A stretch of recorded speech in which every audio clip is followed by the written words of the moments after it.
because it's a large group. Hello, my name is Doug Nellis, and I've been asked here today by the Budget for Justice campaign to give you my personal account regarding the Seattle Police Department's use of buy and bust operations. On the night of December 17th, 2003, I was walking home from the Seattle Supersonics game to my home on Capitol Hill. About 4 blocks from my apartment, I came across a group of 8 or 9 men, all Caucasian, surrounding a black man on the ground. Immediately, I was rushed by one of the men, who, holding out a badge, said to me, "Keep moving, or you'll be next." It was then that I realized that the man on the ground was in handcuffs, and the rest were undercover police officers in plain street clothes. I told the officer that I lived nearby and was simply interested in what was going on in my neighborhood. He said if I wanted to watch, I could do so from the corner.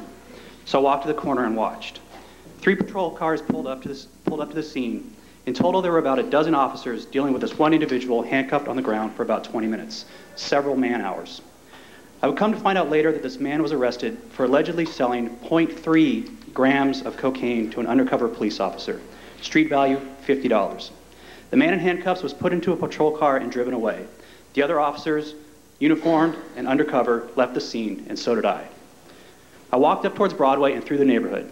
I realized that these undercover officers were also walking toward Broadway and through the neighborhood, but I didn't think much of it.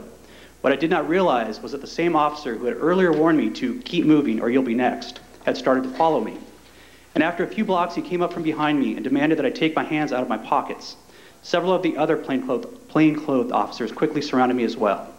2 officers then grabbed my arms and pushed me up against a fence. One of them kicked my leg. They then proceeded to search me, and not just a pat-down. They rifled through my pockets and searched my backpack. Although there was nothing to be found but that morning's Seattle Times, a Walkman, and a Sonics ticket stub, they put me in handcuffs. "Am I under arrest?" I asked. "Yes," was the reply. "What is the charge?" I asked. "Obstruction." A patrol car was called, and I was driven to the East Precinct holding cell, just a few blocks away. I then spent the next 15 hours in custody, mostly at the King County Jail. I was bailed out. I pled not guilty. Several months passed. The day before my trial date, the city attorney's office finally read the case as it was presented to them. It was dropped. They had no case. I tell this story to friends and others, and the inevitable question is, why, Doug, do you think you were arrested? It's a good question, and the answer begins with these undercover officers on their buy-bust crusade. It is an inherently flawed policing tactic.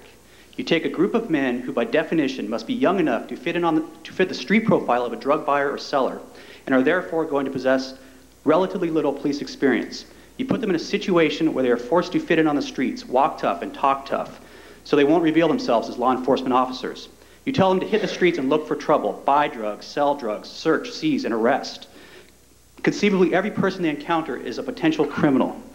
And to this mix of inexperience, attitude, and mission, you add the power of a badge and the anonymity of plain street clothes, and you create a dangerous and frightening type of police officer. So to that question, why, Doug, do you think you were arrested? The full answer must be because the city has created a branch of its police force that makes stories like mine practically inevitable. I can only hope that my words here today will make the city and its people take a long look at these buy-bust practices, and in the end decide that protecting the rights of Seattle citizens is just as important as getting a small-time drug dealer with a tiny bit of cocaine off the streets. Thank you.